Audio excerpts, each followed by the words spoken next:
Hi, my name is Urvi Mahajan, and this is my topic of the day about Indira Gandhi. Indira Gandhi was the first female Prime Minister of India. She was born November 19th, 1917, and she died October 31st, 1984. She was the only child of Jawaharlal Nehru, the first Prime Minister of India. Her mother was Kamala Nehru, an Indian independence activist.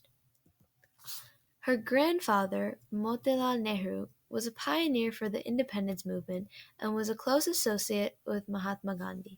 I would say I was born in politics, but quite a different type of politics than one sees now, because politics was not a career.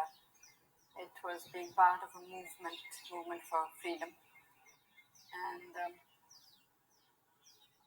it absorbed all one's being. I don't remember anything else. Everything I was interested in, even literature, poetry, had to do with either our own freedom struggle or those of other countries. At what age can you remember when the family started getting involved in the movement? Well, when I was from when I was born. There was no time that it wasn't. She married Feroz Gandhi, a member of the party, and she had two kids with him, Sanjay and Rajiv. Indira Gandhi served three consecutive terms, from 1966 to 1977. She was in her fourth term when she was assassinated in 1984. She is the second longest-serving Prime Minister of India, after her father. She attended Visva Bharati University in Bolpur, West Bengal, but she had to leave after a year to look after her mother in Europe. She then attended the University of Oxford in England for a year, and she joined the Congress Party in 1938. After Lal Bahadur Shastri's sudden death, she was named leader of the Congress Party and the Prime Minister. In 1971, she supported East India, which is now Bangladesh, in its separation from West Pakistan. She became the first government leader to recognize the new country.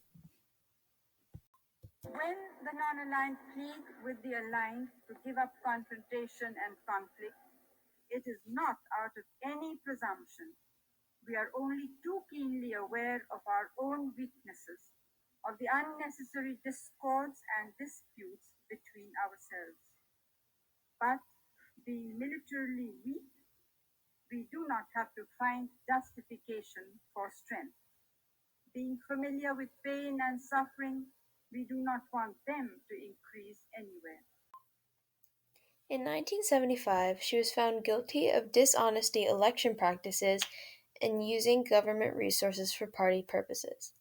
Instead of resigning, she declared a state of emergency and imprisoned her political enemies.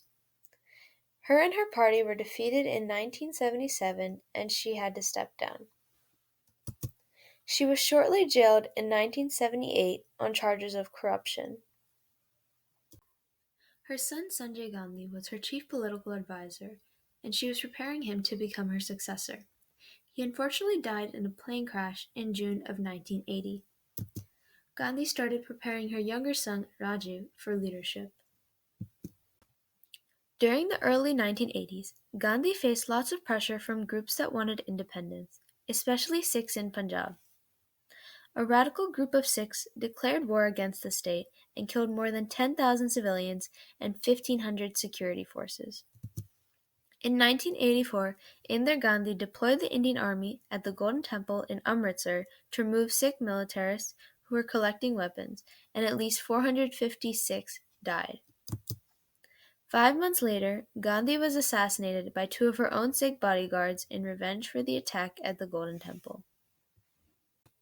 I hope you learned something new, and thank you for watching.